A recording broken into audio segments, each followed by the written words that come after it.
Welcome back to Resale Radio. My name's Athan and I'm one of the co-founders of Hustle, a business that helps resellers, Depop sellers, people in the second-hand market do what they do better and grow their shops. Today I'm speaking to Jono from Yellow Brick Vintage, and he's been in the resale game since 2003.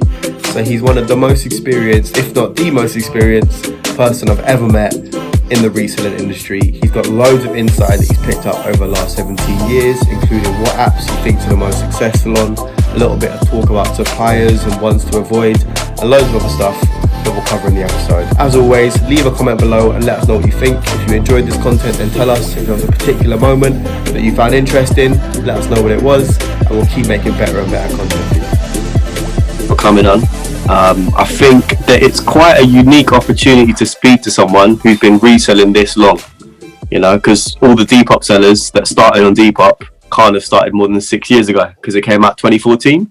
Yeah. So to speak to somebody who's been doing it since 2003, like, I'm really curious what it was like before, because in my mind, you know, what's that? 13 years of experience before Depop even comes out. That must influence the way you look at the app and how you've seen reselling changes. So why don't you take us back to 2003? What was it like back then? Well, it was eBay. That was your option. Like, your option was eBay, or you opened a shop. That was where you went. My friend actually had a shop back then. In my town, they'd built like a brand new college campus, and they told them that this college campus was going to have pathways that led right past the shop. So they took the shop, and then at the last minute, they moved the direction, so all the footfall went nowhere near his shop. So from that, they sold that, bought a bar, and basically we just did it all online from then on. The mindset back then was you build your brand on eBay and shift people to your own website, because that was like the best option. So I've seen in the previous video you talked about people getting websites and whether it's a fad or whether it's worth having. It's a very old school mindset that you build your brand online to move them to your shop. Mm-hmm. I actually had a look around. I can't actually find any of the shops from back then. They did have their websites.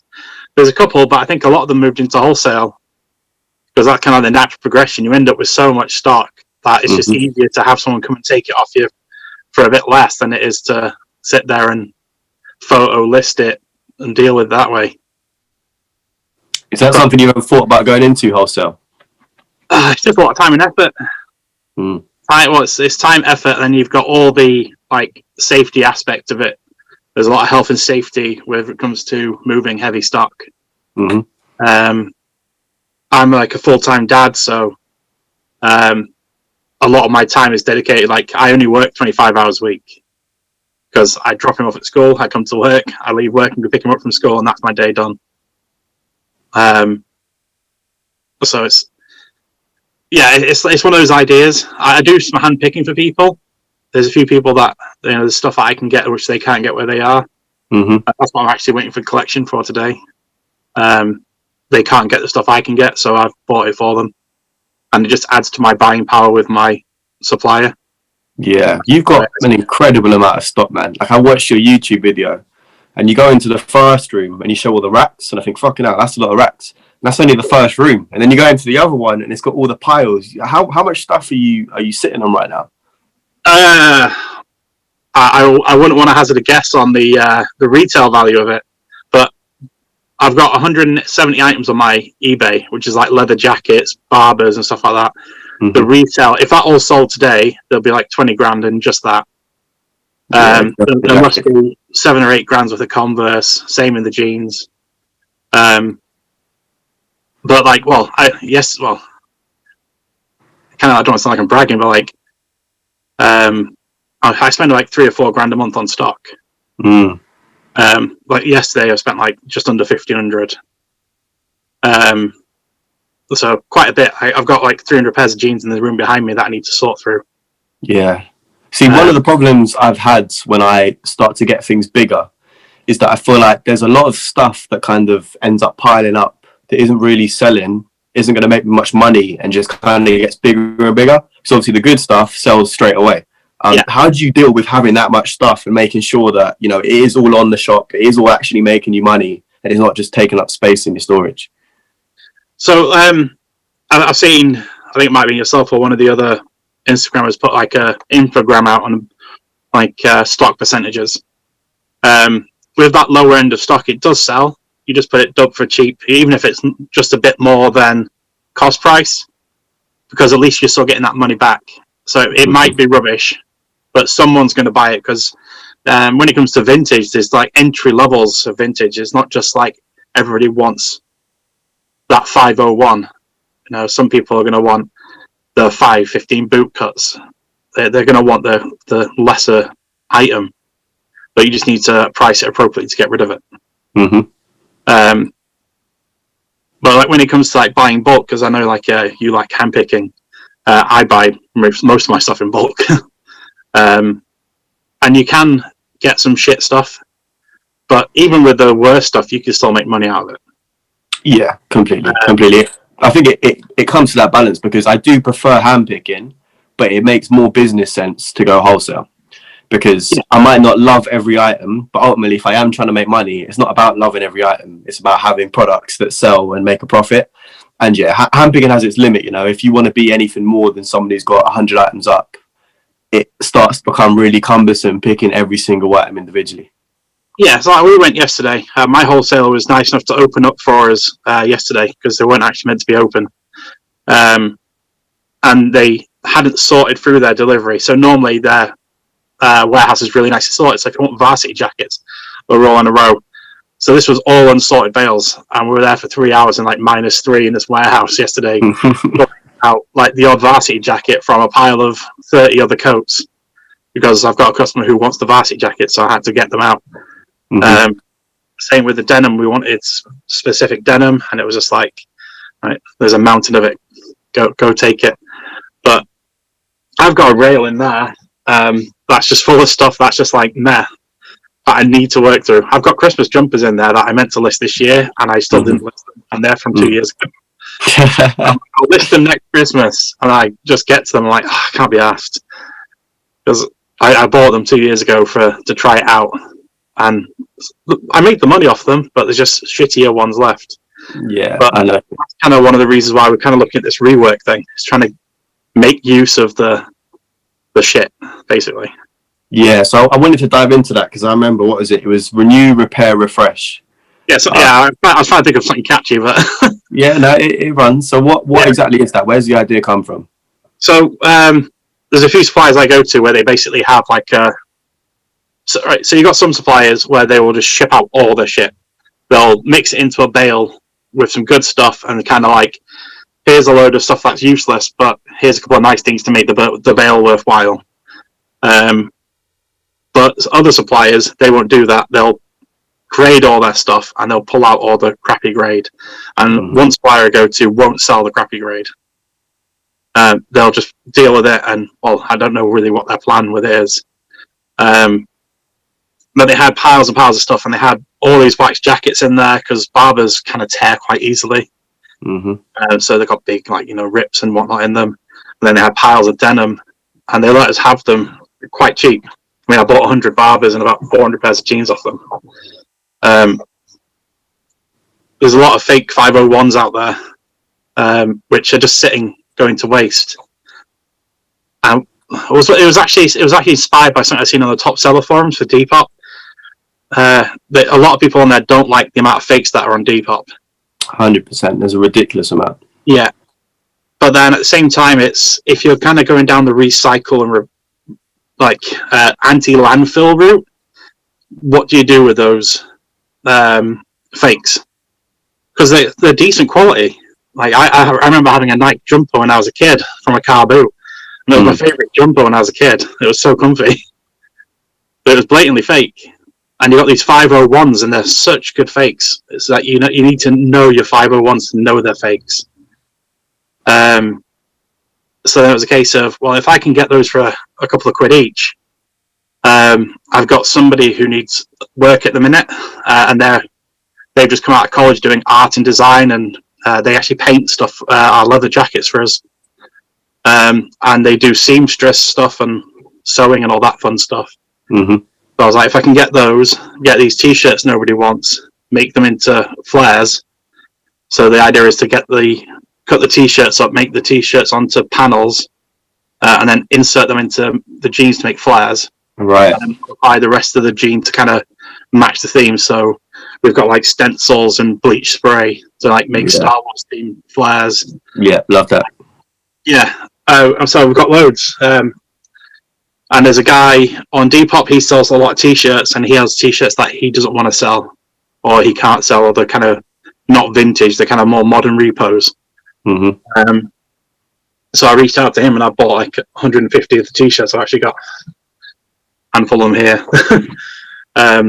They're all going to get cut up and then kind of modified into the clothing, whether it's onto the back of a denim jacket or into these flares. And the idea is to cut off all the tags so the fake 501s are no longer Levi's. Yeah, I got you. And repurpose them. So this is what I'm curious about, because I've been looking at doing some rework myself, not because I'm particularly creative or amazing at design, but I know some people who are, and I want to do a bit of work with them. But the problem I run into is that how do you scale it? Because you're only manufacturing one thing at a time. You can't kind of, like if you're producing your own clothes, design a trainer, then print 1 million of the trainer. You have to design and make each one individually. So how are you planning on overcoming that? Well, I've got a bad habit of spending money. And I sell a lot of cowboy boots, and it's kind of going off on a bit of a weird tangent, but I was trying to find the best way to display the boots. And one of the things you can buy is like a perspex sheet that kind of folds up, and it gives you a boot of form. Okay. But I didn't like it, so I never used them. So I've got this, I didn't just buy one because I'm a Muppet. I bought like 30. So they're just sat there in a box not doing anything. So my mum used to be a seamstress. She now is a manager of Next, actually. So she's like, well, we'll just make 3 templates for different size flares, and we'll just cut up the plastic. So the plastic's pre-cut. You cut the waist denim, or I bought a load of Hollister jeans to sell, and they don't sell anymore. They're not worth it. So we're just going to basically chop those up and use them as parts. Then you sew the t-shirt onto it, and then basically open the jean up however much it needs opening up, and then fill it with the panel. And that's kind of the way to go. So the process of it should be fairly simple. Repeatable? Yeah, because it's basically the jean, the opening of the flare is always going to be set. It doesn't matter how tall or how wide the person is or how big the jean is, the flare size is always going to be set. So you can basically just repeat that panel. And once you've got the denim kind of cut, it's just a case of sewing onto whatever detailing it is you want. Yeah. Opening the jean and fitting it. So Okay, it should be fairly easy. And then the rework and repair side of it is we've got like those 100 barbers. There's some really old, rare ones in there, but like the older they are, the rarer they are, the more damaged they tend to be. Of course, yeah. But the idea is to basically repair them back up so they're usable for the next 10, 15 years. So I bought loads of like barber wax. The idea is to re-wax them, get them cleaned up, and get back out there. Because they just had a new delivery in, and I noticed the pile of like grade C's has just shot back up again. And I bought 100 jackets the other week, and there's easily another 100 there. Yeah. These ones they feel they can't sell, where other people might sell them. But people are wanting, wholesale wise, you're looking at 30 quid plus VAT for ones that still have issues. So if we can get them and repair them and kind of make them usable again, and then sell them for a decent price, it's not even going to be like when I say decent price, I mean like good condition, they're 80, 90 quid. We could repair these and sell them for 50, 60 quid. Yeah. So they're fully repaired, cleaned, ready to be reused. They're all guaranteed pre-90s. So at least, 25 to 30 years old minimum. Yeah, I think it's a really good idea. I think it's important to do, obviously, from that sustainability perspective. You're not just got a pile of shit that isn't getting used and dumped in landfill, there's all of that. But also, the second-hand market, I think I read a FedUp report a couple of weeks ago, is set to get 5 times bigger by 2030. And the first-hand market is set to shrink a little bit. And a lot of that growth is exactly what you're doing. let's take clothes that aren't being used, let's rework them into other things. And to be honest, if you are taking a piece and reworking it into something else, because it's one of one and it doesn't exist like anything else, you might not be able to mass manufacture it like, you know, Levi's would when they were making it, but you can almost charge that premium price for it because it is one of one. It has been uniquely made. And I think people are interested in having unique fashion and things that kind of only belong to them. Yeah, well, it was earlier on in the year where people started bleaching things. And I was just like, you're adding money because you've basically put some bleach on it. Yeah. And I was like, that's not really reworking. That's kind of more detracting. Mm-hmm. But my idea, like, of reworking is you should be elevating an existing piece.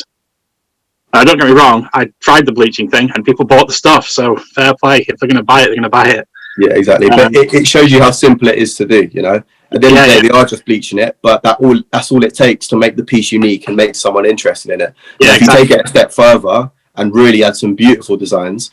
I can't remember the name, but I'm going to make sure I put this in the description because I was just talking to her. There's a girl, she has this Nike jumper. She's embroidered over it like this tiger kind of sitting on the Nike. Do you know what her name is? I can't remember it. No, I seen the video, like with green thread, right? And like, custom threads, yeah, custom threads, yeah. She does her own custom designs. Beautiful. Yeah. Beautiful. And the thing is, no one else is going to have that night jumper with a tiger. And it's just, this reworking thing, I'm getting more and more interested in it. There's a lot you can do in that space. Yeah, it's just finding somebody who's capable of kind of like getting your vision on, like, getting what you see in your head and putting it into practice, really. Exactly. Once you find that person, it's just keeping them there. Exactly, yeah. The girl I've got who does all the artwork, she paints the leather jackets. So I take her leather jacket, she paints them up for us. And it immediately adds value to the coat. Mm-hmm. And she's happy because she's getting paid. And I get something that's unique that kind of makes the shop look, you know, well, again, more unique. It's about finding that niche and finding that selling point, I guess. The reason for people to keep coming back is what's next. Exactly, that differentiator. Yeah, I'm really interested in it. I'm definitely going to have a look.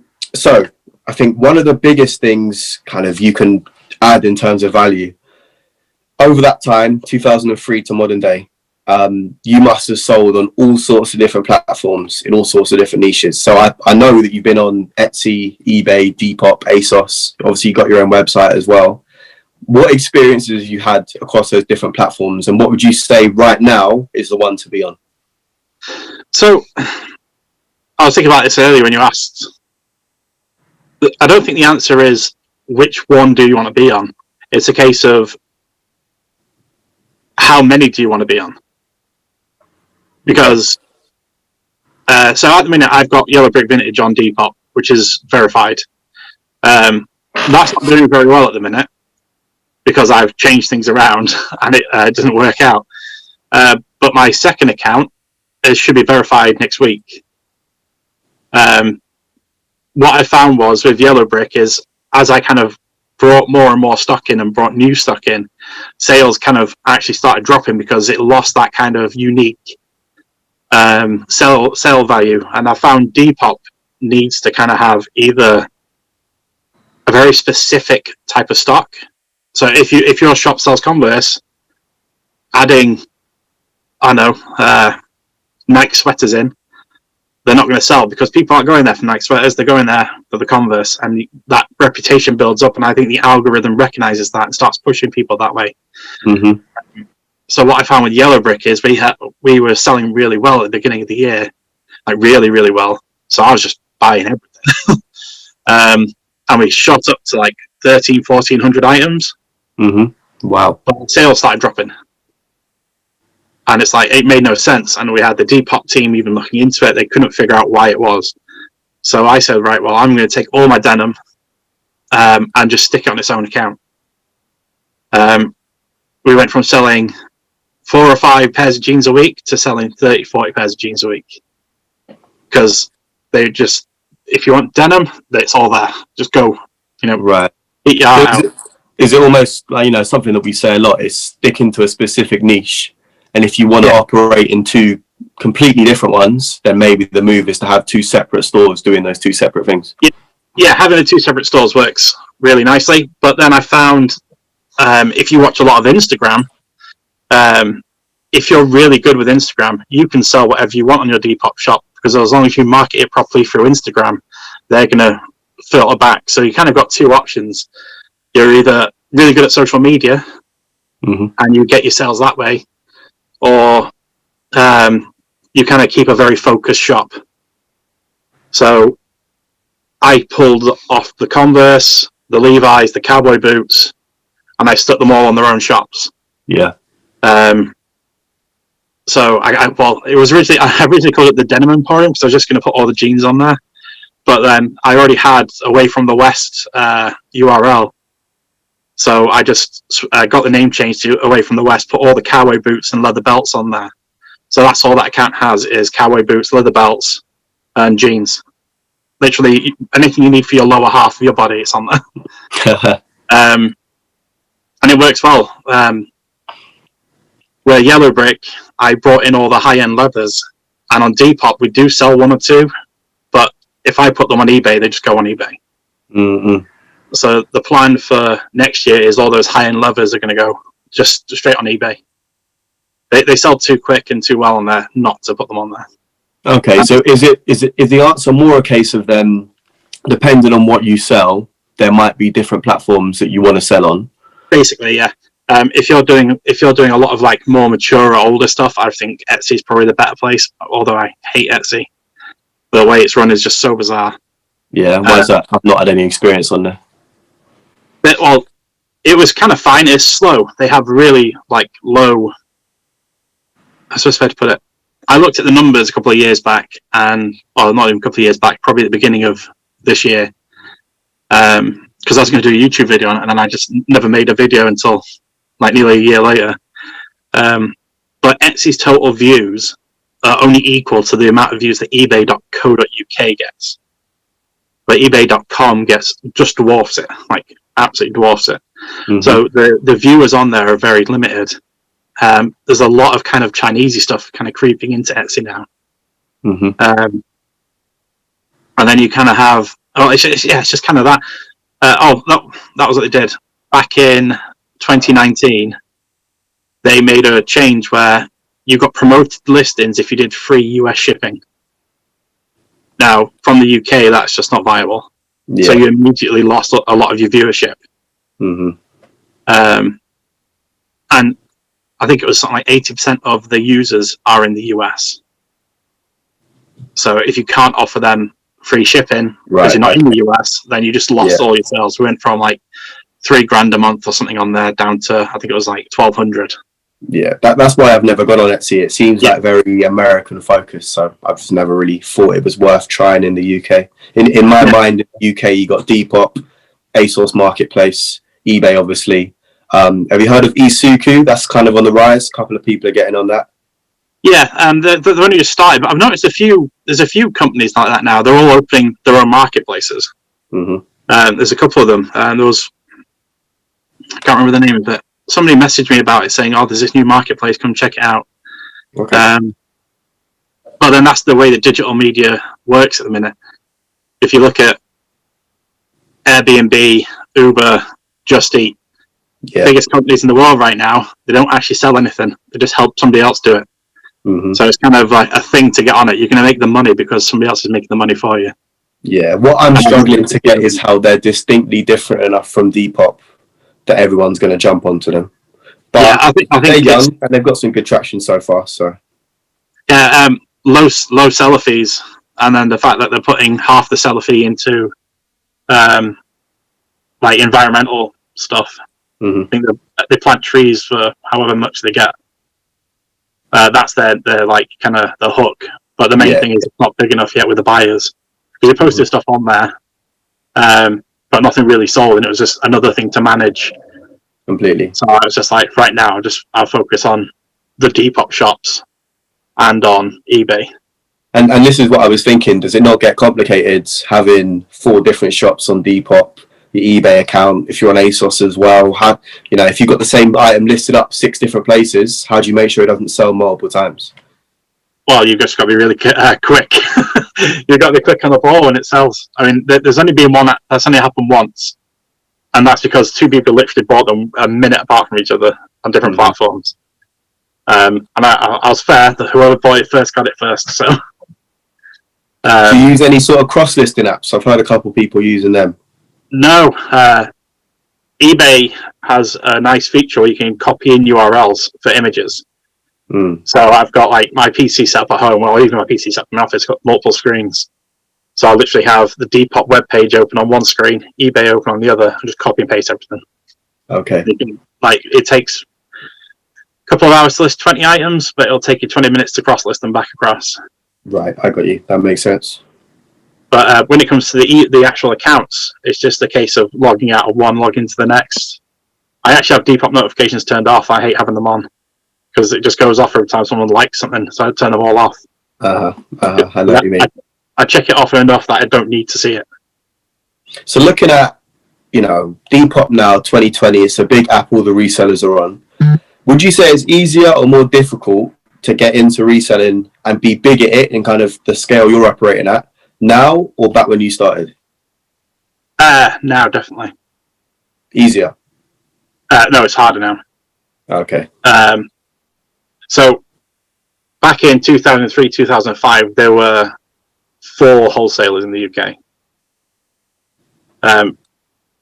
One was bulk only, so wholesale only. You can only buy it. There was no handpick. Mm-hmm. The other was handpick. The other was bulk, but sometimes they let you handpick if you were nice and you're lucky. Glass Onion that's Glass Onion. They preferred you to buy it online on the scene, but if you kind of press them, they'd let you come down. It's like, oh look, we're local, can you come have a look? And then they'll sometimes let you in. And then you had Retro Styling down in Leicester. They let you handpick. And then Vintage Wholesale Company up in Hull, they'd let you handpick. I don't remember them doing much in the way of delivery wholesale. There was mostly handpick for them as well.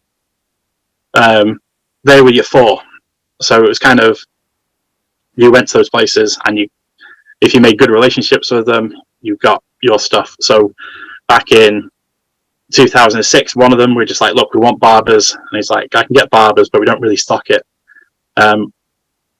If I add it to it, it's like 10 grand's worth of barbers. I was like, right, we'll just buy the lot. So like, it helped him because it helped his buying power with his supplier. Mm-hmm. And it helped us because we literally got a half container of barbers. This is back when they were first had the big popularity boom when Kate Moss was wearing them and stuff. Back in the early 2000s. But now, every man and the dog seems to be a wholesaler. And I know you've got your favorite wholesalers that you use, but a lot of these wholesalers are just buying from these original 4 wholesalers, and then they're just doubling the money.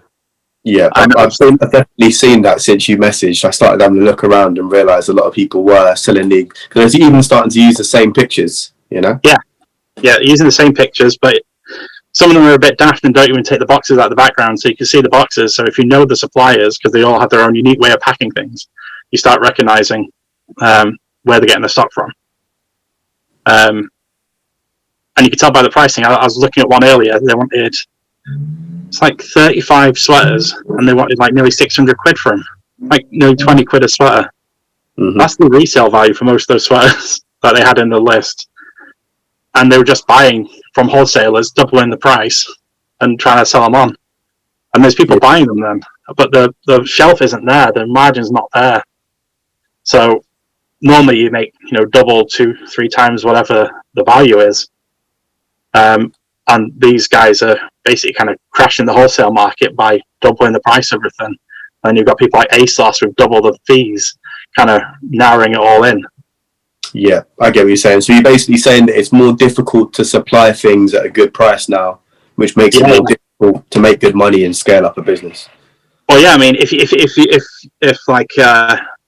you're coming into this and you're seeing wholesalers advertising on Instagram, you'll notice a lot of the big wholesalers aren't on Instagram, or if they are, they don't really use it very much. So a lot of the newer wholesalers are on Instagram. 2 of those wholesalers back in the day would only supply you if you had a physical shop, where the others were okay with you selling online. A lot of wholesale, whether it's on the pet market, well, I don't want to say comic book market, but in that kind of tabletop gaming market, they won't supply you unless you have a physical shop, because they don't want the market getting crushed by everyone just selling it online, because it just devalues everything by everyone having it. Where if you keep it niche, the float, it all stays afloat. Yeah. So what you've got is these new guys coming in, they're just buying from the other wholesalers, doubling the money because they've got a good Instagram presence. You're coming in as a new person, you're now paying double the money what everybody else is paying. And the set resale on it is only a little bit extra of what you've got, because you've just basically had your main profit margin cut. What's the workaround for that then? Because one thing that I've done is look international, because I've noticed that it's harder because the way you communicate, the times are awake and all that sort of stuff, and it's a bigger risk because you are ordering from another country, you always use PayPal and that sort of thing. But I'm having more success looking for wholesalers in other countries than I am in the UK. Yeah, well, that's one of it. The other thing is to kind of find the original four, because they're still going, and that What are the names of those original four? So you got, well, don't want to tell you. Shouldn't have asked. I've already mentioned, to be fair. I don't really kind of go there very often anymore, because I don't really handpick. But the Vintage Wholesale Company in Hull, there's two in Hull. I know you know the other one, but you don't want to use them. That's shit. The Vintage Wholesale Company, Ricardo, who owns it, he's a good guy, and their stuff is always on point. I'm not too sure how retro styling's done. I went for a period where I wasn't able to drive because I hurt my back, so I couldn't go down there. But retro styling in Leicester, they were good. Okay. And then you've got Glass Onion was the other big one, but I think Glass Onion, don't know what they're doing now. Last time I messaged them, they wanted like a $5,000 minimum order. So whether they've kind of gone into wholesale supply opposed to retail supply, I don't know. But they were like your big ones. Okay. But who do I use now? Ones I've used now, I've actually bought some stuff off that Bolt Vintage. Their price seems good. There's a couple of local Sheffield ones, and their prices are fair. But it's a case of, I'm a bit of a bugger for like test buying from them, because I want to see what's going on with them. Because like I say, I think it was either yourself or the other lad, I was talking to him in the DMs about, it doesn't really feel right like naming these wholesalers, but I got the stock from that one wholesaler. I questioned why the prices were so high, and then when I got the stock, it turns out it was the same stuff you can get for a third of the price from the other people, and it wasn't even graded very well. And they're like promoting themselves as a top wholesaler, when realistically, they're not doing a very good job. Yeah, I think the experience I've had. It always comes down to you just got to try. Do you know what I mean? You never really know which ones are going to be that good, because anyone can say anything on the website. If I want, I can make a website saying I'm the #1 wholesale supplier in the UK, but it doesn't mean I am. And just because I've ordered, so for example, Fox Vintage, I ordered a batch from them. It was amazing. I made a decent amount of money off it. I was well pleased with the service. Doesn't mean that if you order the exact same thing, you're going to get the exact same thing. It's just I've had a good experience. Maybe you want to give it a go as well. Simple as. Yeah, that was who it was from, actually. Oh, right, there you go. Because what I'll tell you what it is, I didn't even know it had happened, but Depop ran a competition that was open to everybody, where if you listed so many items in a week, you were entered into a draw to win like 500 quid to spend on stock. And I got an email on a Friday saying I'd won. I was like, I didn't even know it was a competition. But entered it passively. And my options were Beyond Retro, who turned out didn't have wholesale. It was just 500 quid to spend at their shop, and they were obviously just retail, so. Or a camera company, or Fox. And I'd asked for, they sent me the price list over, and it was a high prices, and I could tell straight away that they're obviously buying from other suppliers at the prices they're paying, because that's the only, they're at the, so I put it. A wholesale wouldn't be double the price of everyone else unless they were paying double the price themselves. So they must be paying a high price, because the wholesalers, if you're buying £7 a kilo from one guy, he's not buying that for £7 a kilo. He's buying it for £2-3 a kilo. If they're now selling that same stuff for £14 a kilo, it's because they're buying it at £7 a kilo. Mm-hmm. Because otherwise they're just robbing people. If they're like, no wholesalers kind of increasing their margin that much because they just price themselves out. So they had a list, and I was like, it's £500. I've not spent. It's not money I'm spending. It's just it's free money. So I'll just take X, Y, and Z. And they're like, oh, well, we don't have this. I was like, okay, well, I'll take this, the jeans, just to fill the gap. And they're like, oh, well, we don't have this other thing either. And I was like, look, just give me all jeans. But I was just like, why are you wanting £10 plus VAT for jeans? Because that's a lot for jeans. The resale on was only £20. So like, by the time you take into fees, it leaves like £3-4 in the middle of their prices. And then they wanted £12 plus VAT for 501s. And so I asked them, I was like, what's with the pricing? Because it's high. And the reply was, oh, we've all ours is hand-picked, and it's all the best grade and the best quality. I was like, okay, cool. And it arrived, and literally, I think it was on that unboxing video, the first pair I pulled out, I'm like, that's fake. Mm-hmm. Those were the first pair. I was like, aha. And there was 4 or 5 of them in there, and a couple more. And then the grading wasn't that good either. Like, they weren't like pristine grade A like you'd expect. They were the same as I get when I buy my kind of lower B to A grade mixers. And I emailed them saying, look, I know I didn't pay for anything because I won this competition, but if you tell people that you've got this grade, then you should be sending that grade. Mm-hmm. So they didn't reply. So yeah, it always comes down to individual experience, doesn't it? I think the takeaway is that ask the questions, ask other people that have bought of whilst you have a rough idea. At least they're a legitimate company. But you're never going to know till you order from the person, and no two people's experience is going to be the same. That's why I think it takes so long to find a supplier, because you might order from someone and they're shit, but then 3 years later order from the same guy and they're a lot better, and you got a different batch of them, and there's so many variables. You just got to keep experimenting and finding people to buy from. Well, that's it. Like, again, I don't want to sound like I'm bragging, but I sell the most cowboy boots in Europe. Used cowboy boots. That's an impressive stat. That's going to be the title of the video. Number one cowboy. Yeah. Well, the reason is a lot of suppliers don't like having them because the end user, like me or the you, a lot of them don't want to have to deal with the cowboy boots because they come in, they're muddy, they use boots, right? And they use cowboy boots. So they've generally been in the fields. Mm-hmm. So they come in and they're stinking. I'm happy to stick my hand in them, polish them all back up, clean them up, get them back looking as they should, which is a lot of time where people don't want to put that effort in. So the wholesaler's like, well, no one's buying them because they don't want to put the effort in, so we'll stop buying them. And I just happened to be on eBay, and I seen a guy selling the boots for good money. And I was like, I've seen those, I can get those boots. So I got the boots, and they were in a poor condition, cleaned them all up, and I was like, oh, there we go. They look like his boots now. Mm-hmm. So I just was like, right, I'll buy old boots. And then I've got 3 or 4 suppliers now that when they get them in, they just message me, and I just buy them straight off.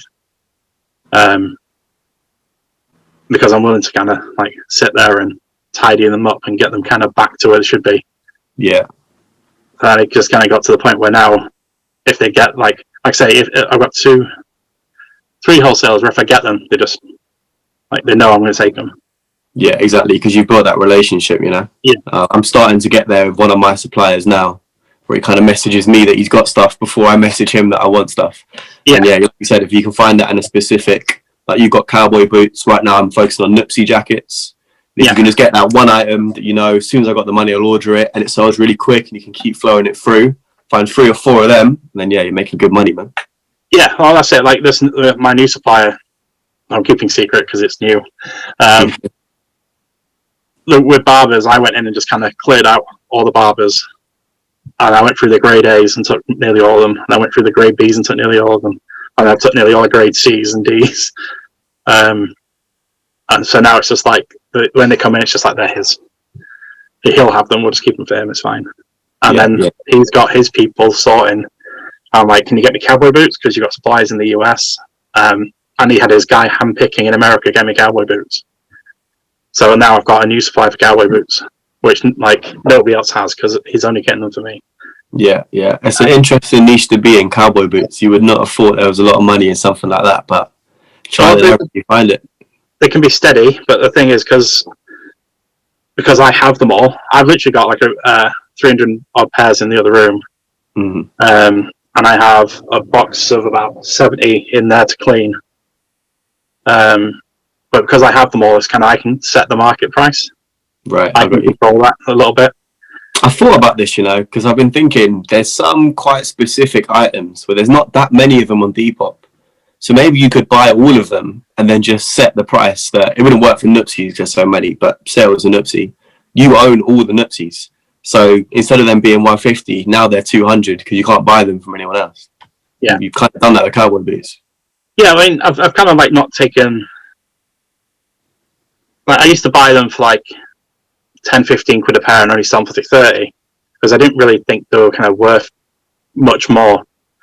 But now the average sale price is 40 to 50 quid a pair because there's people selling like the top shoppy kind of plasticky Chinese cowboy boots. They're selling them for 50, 60 quid and I'm selling the genuine ones for the same money. Mm-hmm. And then once I've kind of got, as I kind of learnt more about them and learnt the brands, some of these boots are $700-800 new. And you're getting them for 10, 20 quid. Yeah. And if you get the right supplier, because it depends obviously on the condition, if they're coming in mint already, then you pay more. But if they're coming in mint, then the price is like 70, 80 quid a pair. But they still need cleaning up, sorting out, because some of them are. I got a brand new pair the other day, and it'd been in a box with like 30 other pairs, and they just got scuffed up in the box. So I had to clean them up and kind of bring them back round to make them look like they should look. But yeah, like that's just like one of the little niche areas like I kind of like delved into. So I've got the Barbers, I've got the B3 bombers. Another niche area is like US military wear, but not like camo stuff, like actual like naval coats, naval jackets. I don't think there's anybody in the country that kind of sells as many of them as I do because I buy them all again. Yeah. The supplier knows I'm going to buy them, but I figured out how to date them properly. What everything kind of, all the insignias and everything else means, so I know who these people were. I even managed, a customer wanted more history on one, I managed to track down the guy who owned the coat and all his like service history. So they had like, because it was a World War II coat and she buying it for a present, she wanted like the history to kind of complement the coat. Yeah. So I made like a laminated A4 with the guy's full service history and everything he did during the war. Because the US are really good at documenting all that kind of stuff. Yeah. It's what happens when you focus on a specific niche. I think you're the idea, but taken to the extreme. Yeah, that's because I'm diving in on some super specific stuff, but you know it so well that it's working for you, man. Well, yeah, it is because I'm a bit of a nerd. It's like I say, when I first started out, I was helping my friend out. It wasn't an interest for me. But we'd see things. It's like, that looks odd. Go research it. And I'm like, okay, that's my job. I'll go research it. So I'd find out all the kind of like the unique, like just like unique details, like how to date Levi's properly and how to date Barbers properly and how to date your Wranglers and all the US stuff and why that particular type of thing might be worth more than the rest. Yeah. We can look. How do you keep things fresh? Because you've been going a long time and there must have been periods where you're a bit unmotivated for it. You know, you've been selling clothes for 5, 6, 17 years now. How do you keep yourself motivated and still interested in what you're doing? So my colleague says that I get far too much enjoyment out of buying things.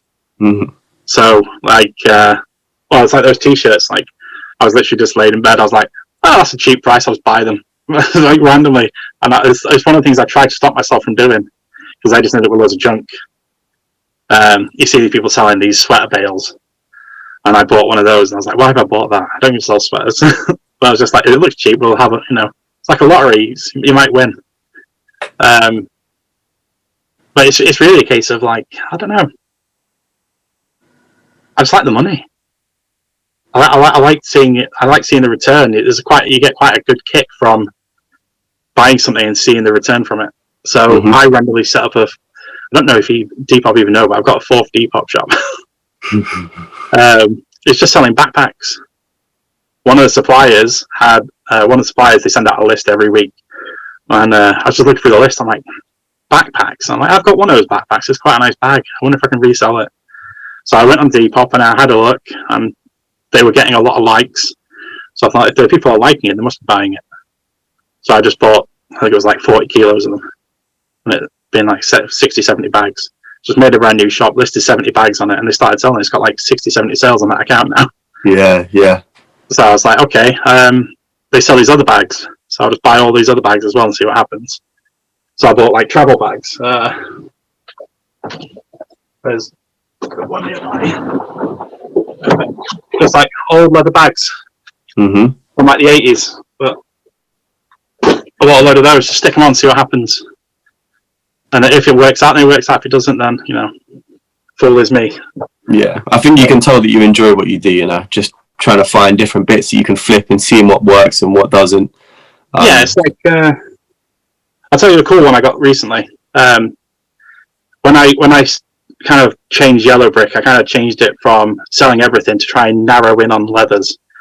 So one of the suppliers just did a big bulk load of 80s zip-up leathers, they were called. So I bought a load of them, and a lot of it was just, as you'd expect, 80s zip-up leathers, Korean. No, it's like no Chinese, it was like Korean, German leather. But one of the coats happened to be a made in West Germany, so guaranteed pre-1990, BMW Enthusiast M3 Napa leather jacket. So BMW blue, M3 stripes on the shoulder, M3 BMW badge on the bottom. Resale on it is 350 quid. That one jacket made more than all those other jackets cost me. So that's kind of where I get like the buzz from. It's like it's like Christmas basically. You're going through this box looking for that gem. A couple of years ago, I bought 100 kilo of sheepskin coats. One of the sheepskin coats was an Yves Saint Laurent 1960s sheepskin, and it was huge. It was heavy. The resale on it was, people were trying to resell them for like $3,000. I put it on eBay on auction. It went for just over 1,200. I paid 400 quid for all the coats. Yeah, that's nice, man. I was like, yeah, it just happened to be from the Yves Saint Laurent range, which was apparently nearly bankrupted the company because no one liked it. But because it was so old and you could date it back to this unique point, and because I'm a nerd, I'm the kind of person who's going to hunt down and find the original articles and be like, this is what it was. What does the next year hold for you then? 2021, what do you want to get done this year? I tell you, obviously, you keep mixing it up and trying lots of different things. What does the next year hold? Well, for me right now, Yellow Brick's verified, but it's kind of going a bit wishy-washy with the leathers. So that's going to kind of go into the full rework. My plan is to have 3 verified accounts because nobody else has. And that's just, like I say, the second account, the denim account, that's going to be verified next week because it's already past its 4th. It'll be on its 4th, whatever it is. However, the verified thing works, it'll be verified next week because it's going to have passed its time period. My first one was verified in the first 4 months I was on the account. By the way, I joined at the beginning of August and I was verified by December. So that's quick. Like, I don't think anybody else kind of had an immediate verification, but yeah, that was something I was like, haha, I'm here. But the main thing for me for 2021 is get the rework up and running. I think there's good money to be had in it, and I think it's kind of like a good thing to be doing. I'm not somebody who's like an environmentalist or anything like that, but I like to find a solution, and the problem right now is a lot of fakes aren't getting used and it's just sitting there. Used clothes doesn't go to landfills, by the way. Used clothes will end up getting broken down and used for rags, and it'll end up getting incinerated for power in the end. It's clean fuel almost. But you don't want it to get to that point. You don't want to lose that stuff. I had stuff back in 2005, 2006, which was like 90s stuff, which you couldn't sell back then because it was too new. But now they're making hundreds from it. And it's like, if that had just been saved instead of what, like, I was just kind of getting rid of it back then, Yeah. that's kind of money to be had in the future. So I've got a few bits now where I've got a box of just stuff where I'm like, it's not worth anything now, but one day I've got like a pair of Jordan DMPs in there, like brand new in the box. Mm. They're worth a few quid now, but they'll be worth even more in 5-10 years. Yeah, they definitely will. Big fan of Jordan. Got a pair of Jordans for Christmas, which I haven't stopped wearing. Yeah, these are the DMP Retro 6, the black and gold ones with the dog tags on. Mm-hmm. But yeah, it's mostly the main plan is sorting Yellow Brick out so it's back to where it should be, because that is the main account, and right now it's still holding its own, but the denim account is kind of really catching up on it. Yeah. But the rework, I think, is going to have a massive impact on that. Yeah, the rework sounds like an interesting project as well. More and more people are doing it. So yeah, interested to see what happens.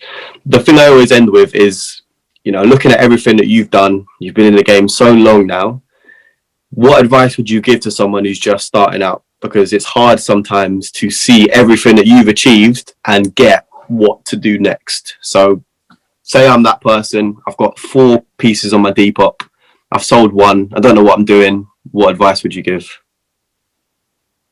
So there's been a few people reach out to me on Instagram and ask a similar question, and I've just basically said to them, kind of, you need to put your money back in. If I've only got $6,000 this month, there's at least three of that gone back in on stock, because if you don't have stock, you don't have any money coming in. I know there's a lot of people who like to have their niche stuff, but if you've only got 20-30 items for sale and it just happens to be a really low week, that's you making no money for that week. Where if I've got like 2,000 items for sale, even on a slow week, I'm still going to sell enough to pay bills, because I've got the stock holding to back up. Plus, then I've always got something to be doing as well. There's always work to be done. Because one of the things I found is if I run out of work to do, I kind of end up taking too much time off, and I get into a groove of taking time off, where I'm in a groove now of there's always something to do. So put the money back in. Always put the money back in. And keep yourself busy. Because if you're not busy, you'll stop.